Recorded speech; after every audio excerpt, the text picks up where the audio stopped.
Oke, selamat datang kembali di Teknonik, teknologi yang membuat kita lebih happy. Maaf, saya grogi Pak. Mohon maaf. Hostnya yang grogi. Gimana nih?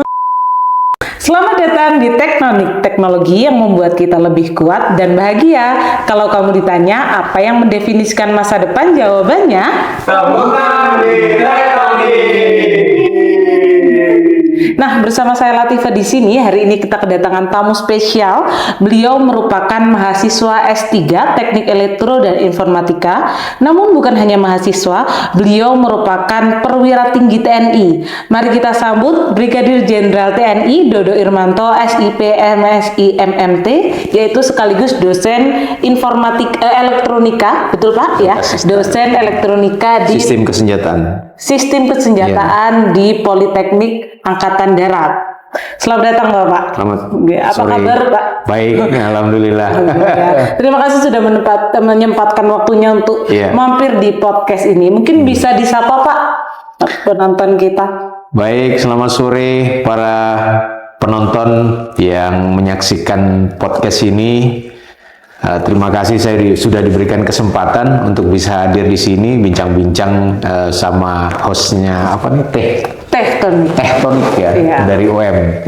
Jadi kebetulan saya mahasiswa S3 di di Fakultas Teknik sini, dan kebetulan hari ini saya sedang melaksanakan ujian seminar hasil disertasi.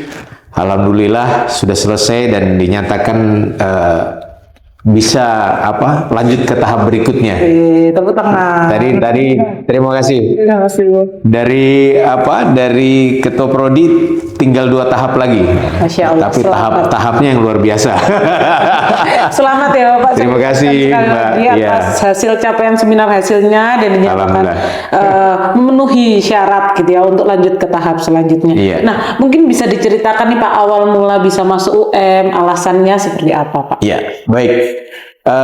Jadi pada saat saya masuk di Fakultas Teknik ini untuk mengikuti pendidikan di S3 di sini, itu pada saat saya menjabat Direktur Politeknik. Jadi kalau istilahnya di akademik itu Direktur Politeknik, tetapi kita di Angkatan Darat saya jabatannya Komandan Politeknik Angkatan Darat. Oh, seperti itu. Jadi ada 2 jabatan Angkatan Darat sama jabatan akademik. Nah, pada saat itu kita mengusulkan untuk menyelenggarakan pendidikan S2 di Poltekkad. Nah, kita mengajukan ke Kementerian Pendidikan, terkendala dengan persyaratan yang harus dipenuhi oleh Poltekkad, yaitu harus ada 5 dosen S3. Ya, betul sekali. Awalnya kita berpikir dosen S3 kan siapa saja bisa, banyak gitu ya. Ternyata begitu kita ajukan, kebetulan yang kita ajukan itu hanya 1 yang teknik, yang 4 ini ada dari manajemen, dari sosial politik, kemudian dari ekonomi, tidak linear, ditolak lah. Nah, berangkat dari situ, wah kita perjuangan sudah luar biasa, tahu-tahu ditolak hanya gara-gara persyaratan itu. Kebetulan dengan UM juga kita ada kerjasama, dan pada saat itu saya tahun 2023 datang ke sini berkunjung silaturahmi sama Pak Rektor, ketemu, kemudian ngobrol-ngobrol sama dekan Fakultas Teknik. Nah, kita ngobrol-ngobrol, terus saya juga cerita masalah itu, beliaunya, kenapa? Katanya kalau mau ya boleh kuliah di sini S3-nya gitu loh, supaya nanti bisa melanjutkan itu untuk mendirikan prodi S2 di Poltekkad. Semangat nih, ada yang mempromotori, ada yang mensupport gitu. Akhirnya saya kembali ke Satuan, terus ke Poltekkad, kita nawarin dosen-dosen yang lain siapa yang mau. Ternyata banyak, waktu itu 10 orang yang ikut seleksi. Tapi setelah diseleksi yang masuk hanya 6 orang. Jadi 4 orang dinyatakan tidak memenuhi syarat untuk mengikuti pendidikan S3. Saya kira itu Mbak, cerita awalnya tuh, kenapa saya bisa masuk S3 gitu. Dan satu lagi, mudah-mudahan ini bukan rahasia ya. Jadi Angkatan Darat ini pada saat saya mau mendirikan prodi S2 itu, kita mencarilah ke Angkatan Darat Informasi dosen S3 teknik gitu. Iya. Minta data ke Mabes Angkatan Darat, ternyata se-Indonesia hanya 2. Oke. Dan kebetulan dua-duanya sudah ada di Poltekkad. Berarti masih kurang gitu. Iya. Ya insya Allah nanti dengan apa namanya kami yang sedang mengikuti pendidikan ini semangatnya sih untuk supaya apa namanya pendidikan khususnya di pendidikan teknik di Angkatan Darat ini bisa lebih maju lagi dengan adanya prodi S2 itu. Betul sekali, dan juga bisa membuka peluang untuk perwira-perwira yang lainnya bisa melanjutkan pendidikan ya Pak. Karena selama ini yang ngambil S2 tuh kita masing-masing, artinya ada yang basicnya sarjana teknik, nanti ambilnya manajemen, terus nanti karena memang tidak ada wadah yang khusus disiapkan gitu. Betul sekali. Kan mungkin karena jadinya sebagai bukan teknisi karena tetap menjadi anggota perwira gitu. Iya, betul, karena kan militeran. Dosen kan memang dibutuhkan itu persyaratan itu supaya nanti walaupun D4 kan tapi kita harus ada dipersyaratkan di situ harus ada dosen S2. Makanya mereka pada berinisiatif mengambil sendiri pendidikan. Dan kita kan terkendala sama tugas, tidak bisa kadang-kadang karena masih aktif di tiba-tiba dipindah kadang kuliahnya seperti saya kuliah atau pindah Jakarta gitu. Gitu ya.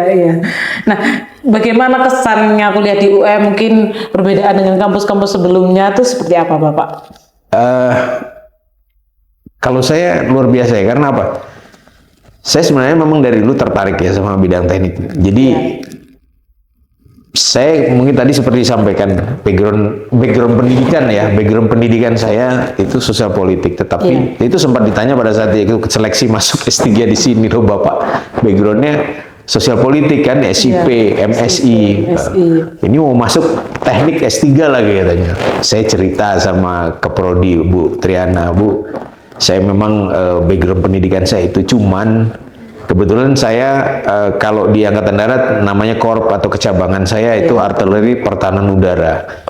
Jadi kita dalam penugasan sehari-hari itu lebih banyak berkecimpung di bidang elektronika karena yang kita hadapin radar, rudal, senjata-senjata yang canggih-canggih yang yang sudah menggunakan teknologi. Akhirnya memang dari awal dulu sudah tertarik sama bidang teknik gitu, cuma nggak kesampaian. Makanya itu kendala kita pada saya dulu tahun 90-an mau masuk kuliah teknik susah karena beda sama sekarang kan. Kalau sekarang mungkin lebih mudah, dulu itu susah kan, kita harus kuliah, harus masuk, padahal tidak bisa karena kita tugas tiap hari, nggak ada tidak ada jedanya, artinya sulitlah kita mencari waktu untuk bisa kuliah pada saat itu. Makanya semangat untuk belajar tetap ada walaupun tidak di bidang teknik, tetapi ya akhirnya bisa terwujud di UM ini. Alhamdulillah. Untuk kuliah di UM ini kan dengan kesibukan tugas kedinasan dan lain sebagainya, itu apakah UM ini memberikan semacam dispensasi atau keringanan atau seperti apa Pak? Kalau dispensasi khusus tidak tetapi ya mungkin semacam kemudahan ya. Ya karena memang saya tinggal di sini. Karena beberapa teman satu angkatan saya S3 juga ada yang dari luar kota. Ada yang dari Jakarta ada, dari Lombok ada, dari Timor Leste ada gitu. Kawan satu angkatan saya. Jadi kita semua sama sebetulnya. Jadi tidak ada dispensasi khusus, cuman artinya kemudahan itu mungkin dibanding yang lain bisa setiap saat datang ke kampus ya. Kalau kita ya pada saat momen-momen penting yang memang mewajibkan kita harus hadir, kita hadir. Kalau perkuliahannya ada yang hybrid gitu ya mungkin? Ada, Jadi itu yang mungkin memberikan kemudahan itu karena S3 TEI ini menyediakan kelas hybrid sehingga untuk pekerja dan juga misalkan dosen ataupun yang dinas juga itu bisa mengikuti perkuliahan dengan baik gitu ya Pak ya. Oke, mungkin tadi juga sedikit disebutkan tentang ketertarikan di bidang teknik, kemudian risetnya dan juga pekerjaan sehari-hari berhubungan dengan teknologi. Gitu ya. Kalau itu berhubungan langsung tidak Pak dengan penelitian selama S3 ini? bidang Iya. tugas. Ya, bidang tugas dan juga riset selama S3.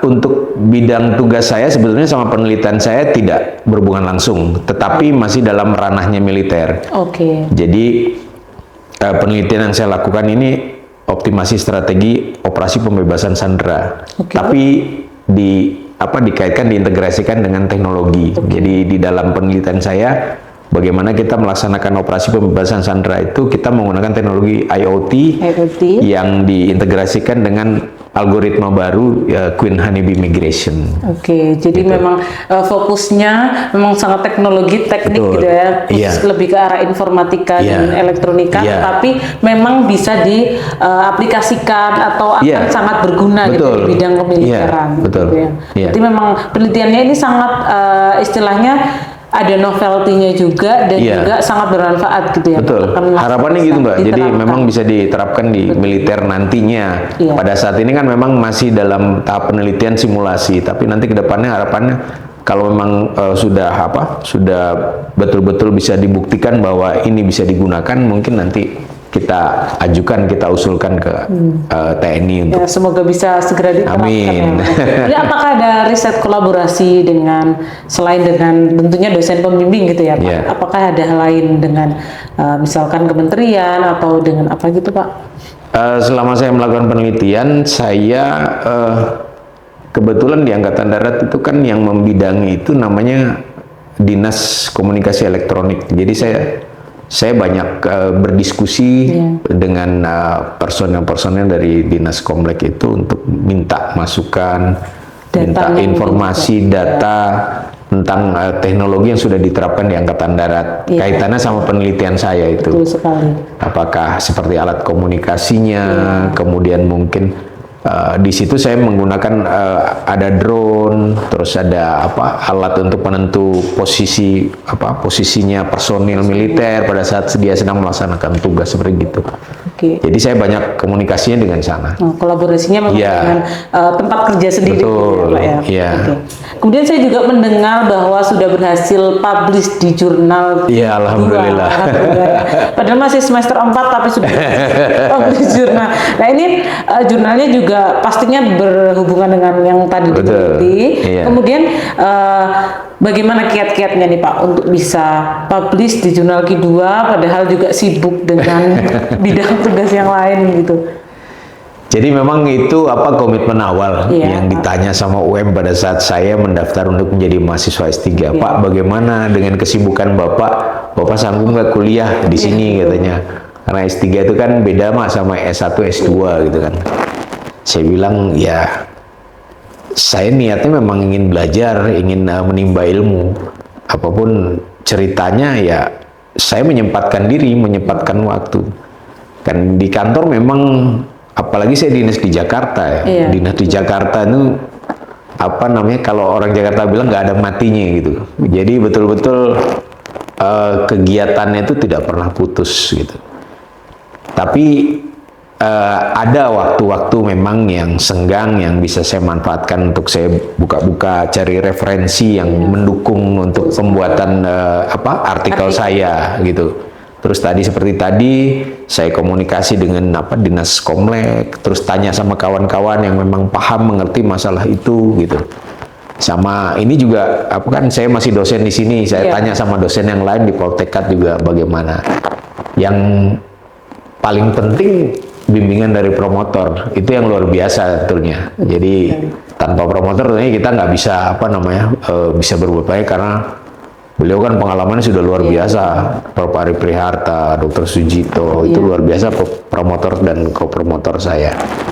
Jadi support semangat yang pertama, kemudian support lingkungan juga, dan juga support dari dosen-dosen. Seperti tadi pada saat selesai Semhas, mungkin kalau yang lain pertanyaan tidak sama dengan saya. Kalau begitu selesai tadi pertanyaan dari Bu Triana, begitu dinyatakan sudah lulus bisa lanjut tahap berikutnya, kapan mau uji kelayakan Pak? Itu pertanyaan gitu. Langsung ya Pak? Langsung ditanya. Gitu Mbak.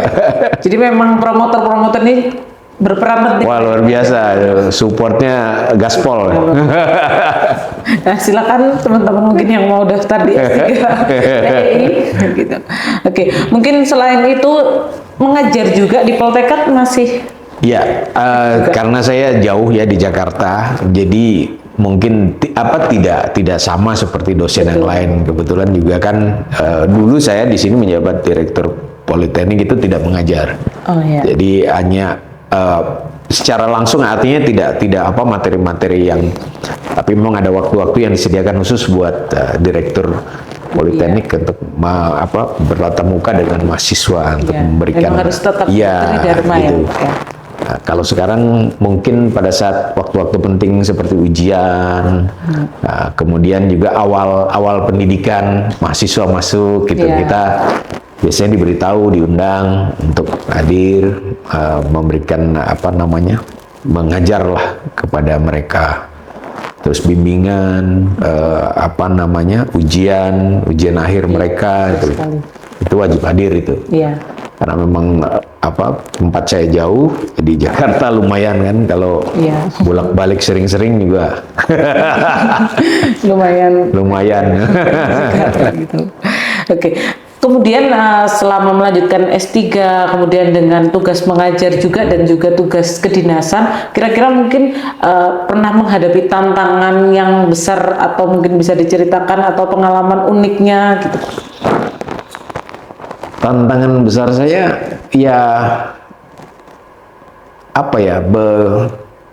kegiatan pada saat saya harus datang ke sini tiba-tiba ada kegiatan mendadak di Jakarta, itu yang jadi tantangan. Yang kedua tentunya jarak dari sini dari Jakarta ke sini luar biasa. Tapi tidak menjadi hambatan buat saya. Mungkin nanti bisa tanyalah sama Bu Triana, Prof. Ari. Saya pernah beberapa kali pagi datang, sore pulang ke sini.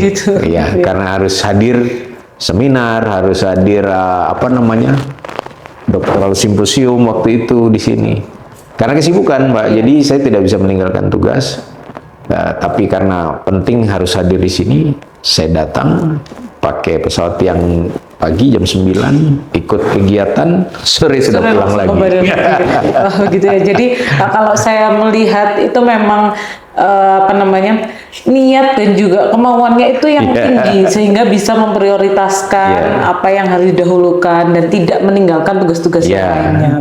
Nah, itu semangat itulah yang mungkin bisa ditularkan ke mahasiswa. Mahasiswa baik S1 jangan kalah sama yang tua-tua gini. Bukan tua, senior. Masih senior gitu. Mungkin bisa diberikan sedikit masukan ataupun pesan untuk mahasiswa penonton tektonik, Pak? Jadi bagi para penonton terutama adik-adik ini yang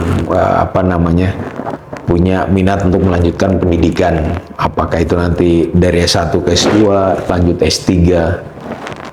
Yang penting itu semangat, niat. Itu saja yang nomor satu. Karena pasti memang background belakangnya ada ketertarikan sama bidang yang akan kita pelajari.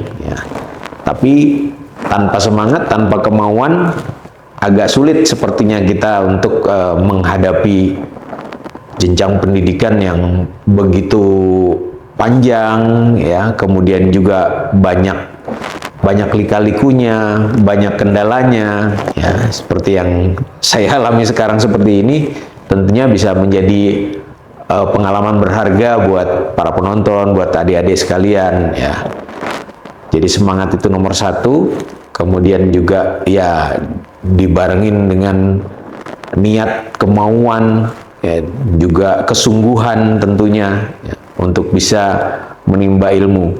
Tidak ada batasan umur bagi kita untuk menimba ilmu, menempuh pendidikan. Saya tidak pernah berhenti. Kalau memang nanti masih ada kesempatan, saya pikir masih ada ilmu yang perlu saya timba lagi, perlu saya pelajari tentunya. Walaupun tidak melalui pendidikan formal, itu pendidikan kita bisa dari mana saja. Jadi sekali lagi saya pesan kepada para penonton, adik-adik semua, Jangan kita melihat bahwa wah susah, wah nanti banyak kendalanya, banyak. Kalau kita di militer terutama ini Mbak ya, Betul. mungkin pernah dengar, pernah lihat, siapkan mental dan fisik. Tidak pernah kan tulisannya siapkan fisik dan mental, selalu siapkan mental dan fisik. Terlebih dahulu. Kalau kita mentalnya siap, apapun ya kendala yang kita hadapi di depan tidak ada masalah. Oh, jadi penyebutan itu ada maknanya loh. Ya kan? Coba Iya, aja. betul. Nggak pernah kita siapkan fisik dan mental. Siapkan mental dan fisik. dan Kenapa? fisik. Mentalnya bagus, mau dia istilahnya orang melihat kita, wah ini lari paling belakang. Iya. Nah, tapi kalau mentalnya bagus, Bisa bertahan. pasti dia bisa bertahan, bisa nyampe gitu. Betul sekali. Ya. Itu kira-kira Mbak ya, apa dari saya. Jadi sangat luar biasa sekali pesan untuk para mahasiswa yang diberikan oleh Bapak Dodo ya, Bapak Jenderal Dodo ini selalu semangat dan juga memulai apa yang bisa kita mulai dan menyelesaikannya dengan mental dan fisik akan mengikuti. Jadi teruslah terhubung dengan Tektonik ya teman-teman, karena podcast ini akan terus hadir membawa inspirasi dunia keteknikan, pendidikan dan juga masa depan. Teruslah terhubung dengan Tektonik. Sampai juga di Tektonik berikutnya. Terima kasih Bapak. Terima kasih.